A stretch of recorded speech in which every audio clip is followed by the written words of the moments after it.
کہا کہ مظاہرین کے پیچھے موجود لوگ ملک سے باہر ہیں. یہ جو احتجاج یہاں پر ہو رہے ہیں افغانستان کے اندر، پاکستان کی ایمبیسی کے باہر احتجاج ہوا آج اور طالبان کو فائرنگ کرنی پڑ گئی، اور یہ تمام تر احتجاج جو ہیں ان کے حوالے سے جب ذبیح اللہ مجاہد سے سوال ہوا تو انہوں نے مظاہروں میں صحافیوں کے ساتھ ہونے والی بدتمیزی کے واقعات پر بھی صحافیوں نے احتجاج کیا. تو ذبیح اللہ مجاہد نے کہا کہ ابھی تک بحرانی حالات ہیں اور لوگ اس لیے احتیاط کریں. انہوں نے کہا کہ ابھی جو مظاہرے ہو رہے ہیں جہاں سے مظاہرین کا دل کرتا ہے وہاں سے شروع ہو جاتے ہیں، اور جہاں پر ان مظاہرین کا دل کرتا ہے وہاں پر یہ مظاہرہ ختم کر دیتے ہیں. طالبان ترجمان نے کہا کہ مظاہرین کے پیچھے موجود لوگ ملک سے باہر ہیں اور وہ چاہتے ہیں کہ بحرانی کیفیت ہو. ہمارے پاس ابھی تک نظام نہیں ہے اور قانون کی کوئی تعریف بھی نہیں ہے، جو کانسٹیٹیوشن ہے وہ اس وقت ڈیفائنڈ نہیں ہے، اس لیے ہم لوگوں سے کہتے ہیں کہ وہ مظاہرے کرنے سے گریز کریں اور ذرا انتظار کریں، تحمل کا مظاہرہ کریں، اور فوراً انوالومنٹ افغانستان کو ڈی سٹیبلائز کرنے کے لیے اس کی جانب بہت اہم انہوں نے ایک اشارہ کیا. اب وادی پنشیر کے اندر احمد مسعود کہہ رہا ہے کہ جنگ ہو رہی ہے، ہم ابھی تک لڑ رہے ہیں، پتہ نہیں یہ کون سی لڑائی چل رہی ہے جس کی کوئی خبر نہیں باہر آ رہی. اور اس حوالے سے بھی ذبیح اللہ مجاہد نے کہا کہ پنشیر میں لوگ کہہ رہے ہیں کہ جنگ ہو رہی ہے لیکن وہاں پر مکمل طور پر امن ہے اور باقاعدہ طور پر وہاں پر کوئی ایشو کسی کو نہیں ہے. اور اس میں انہوں نے کہا کہ پنشیر کے رہنما ملک سے باہر جا چکے ہیں، وہ بھاگ چکے ہیں، اور یہ ہم کنفرم کر رہے ہیں کہ وہ یہاں سے نکل چکے ہیں. اب پاکستانی حمایت کے اوپر جو پروپیگنڈا ہو رہا ہے کہ پاکستان انہیں سپورٹ کر رہا ہے، پاکستان ان کے ساتھ ہے، اس حوالے سے بھی ذبیح اللہ مجاہد نے بڑی اہم باتیں کی ہیں. پاکستانی حمایت کا الزام پروپیگنڈا ہے، ہم اسے رد کرتے ہیں. افغانستان کے معاملات میں پاکستان کی مبینہ مداخلت کے الزام اور طالبان کو مبینہ پاکستانی حمایت کے بارے میں انہوں نے کہا کہ یہ ایک پروپیگنڈا ہے اور اسے ہم کیٹیگوریکلی ریجیکٹ کرتے ہیں. انہوں نے کہا کہ پاکستان سے ہمارا کوئی لینا دینا نہیں، ہمیں کسی ملک سے کسی قسم کی امداد نہیں مل رہی، ہمارا اپنا ملک ہے، ہمارا عزت اور احترام کا رشتہ ہے. اور انہوں نے کہا کہ اس بات کو کوئی ثابت نہیں کر سکتا کہ ہمیں پاکستان سے مدد مل رہی ہے، اور یہ پروپیگنڈا کوئی نیا نہیں ہے، ہمارے لیے یہ کوئی نئی بات نہیں ہے.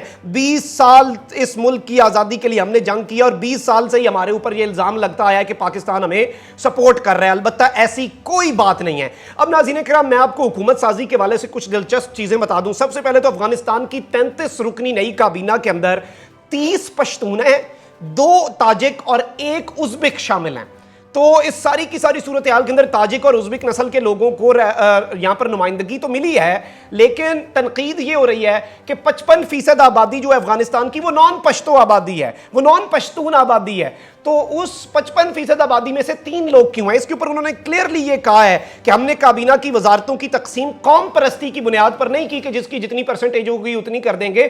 ہم نے قابلیت اور دیگر چیزیں بھی دیکھی ہیں اور دنیا کے تمام ممالک سے ہم اچھے تعلقات کے خواہاں ہیں، اور ابھی یہ ایک انٹرم سیٹ اپ ہے. اس حوالے سے بھی انہوں نے کلیئرلی کہا کہ یہ کابینہ جز وقتی سیٹ اپ ہے، مکمل حکومت بعد میں بنائی جائے گی، اور ابھی بہت سی چیزیں جو ہیں منصوبہ بندی ہو رہی ہے اور حکومت بنانے کی ایک کوشش کی جائے گی. تو یہ چیزیں جو ہیں یہ کلیئر کرنا بڑا ضروری تھا کہ یہ کوئی پرماننٹ سیٹ اپ نہیں ہے، اور اس کے بارے میں ذبیح اللہ مجاہد بھی بڑا کلیئرلی بتا چکے ہیں. اب ناظرین کرام، سوال یہ پیدا ہوتا ہے کہ آپ یہ دیکھ سکتے ہیں کہ افغانستان کی نئی حکومت کا اعلان ہو گیا اور وزراء کی مکمل فہرست. یہ فہرست کے میں امپورٹنٹ نام آپ تک رکھ دیتا ہوں.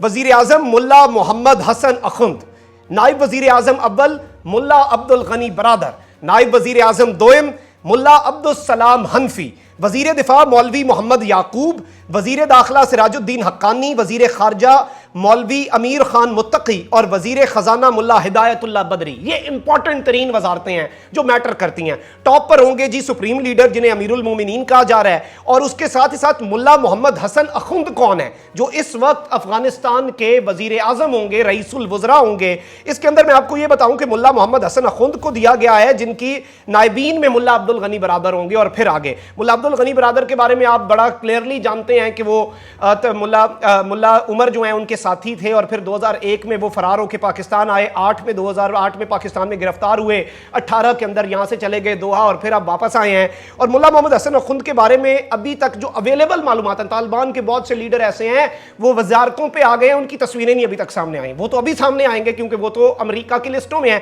اس وقت جو وزیر اعظم بن رہے ہیں ملا محمد حسن، یہ اقوام متحدہ کی بلیک لسٹ میں شامل ہیں، یہ بلیک لسٹڈ ہیں یونائٹڈ نیشنز کے مطابق. طالبان کی راہبر شورا جو ہے، جو کہ سب سے امپورٹنٹ ان کی ایک شورا ہے، کمیٹی ہے، اس کے یہ قائد ہیں. اطلاعات کے مطابق خود طالبان کے امیر ملا ہیبت اللہ اخندزادہ نے ان کا انتخاب کیا ہے. طالبان کے آخری دور حکومت میں یہ گورنر اور وزیر رہ چکے ہیں اور طالبان کے بانی ملا عمر کے انتہائی قریبی ساتھی سمجھے جاتے تھے یہ، اور یہ ان کی پروفائل ہے جو اس وقت افغانستان کے وزیر اعظم بنے ہیں۔ اور اس کے ساتھ ساتھ ملا محمد یعقوب جو کہ وزیر دفاع ہیں اور قاری فصیح الدین جو کہ آرمی چیف ہیں۔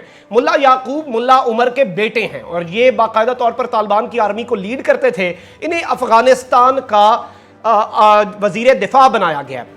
اب ناظرین کرام جو سب سے امپورٹنٹ عہدہ ہے میں سمجھتا ہوں فورن منسٹری کا عہدہ بڑا چیلنجنگ ہوگا کیونکہ پوری دنیا کو ایک آن بورڈ لینا، لیکن سب سے اہم ترین عہدہ جو ہے میں یہ سمجھتا ہوں کہ اس وقت وزیر داخلہ کا ہے، اور وزیر داخلہ کا جو عہدہ دیا گیا ہے وہ سراج الدین حقانی کو دیا گیا ہے۔ اب یہ سراج الدین حقانی کون ہے؟ یہ بڑی دلچسپ کہانی ہے۔ D G I S I lieutenant general Faiz Hameed جب گئے تھے کابل تو اس وقت بھی بہت سی باتیں ہوئیں، اور دونوں باتیں جو انڈین میڈیا کو لگ رہا تھا کہ جی اس کے امکانات ہیں، انہوں نے وہ جنرل فیض کے کھاتے ڈال دیں تاکہ بعد میں وہ رونا رو سکیں۔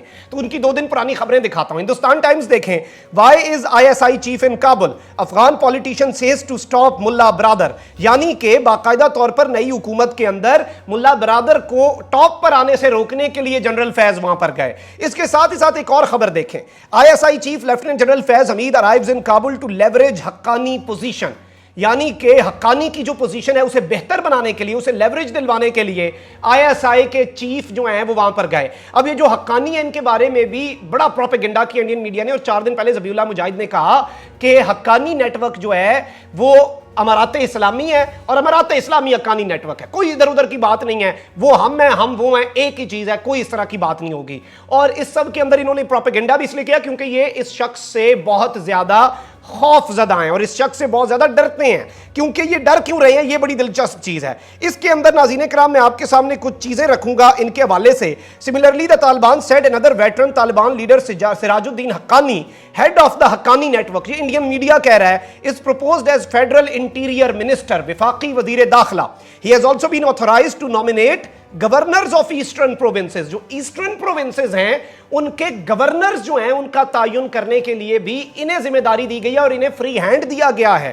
اور یہاں سے میں آپ کو یہ بتاؤں کہ انہی پروونسز کے اندر انڈیا کا دعویٰ ہے کہ حقانی نیٹ ورک جو ہے وہ اپنی طاقت وہاں پر رکھتا ہے، اور پختیا اور ساتھ ہی ساتھ خوست، گردیز، ننگرہار اور کنڑ، ننگرہار اور کنڑ کے اندر آپ کو پتا ہے یہ کتنے اہم انڈیا کے ٹی ٹی پی کے سٹرونگ ہولڈ ہوتے تھے۔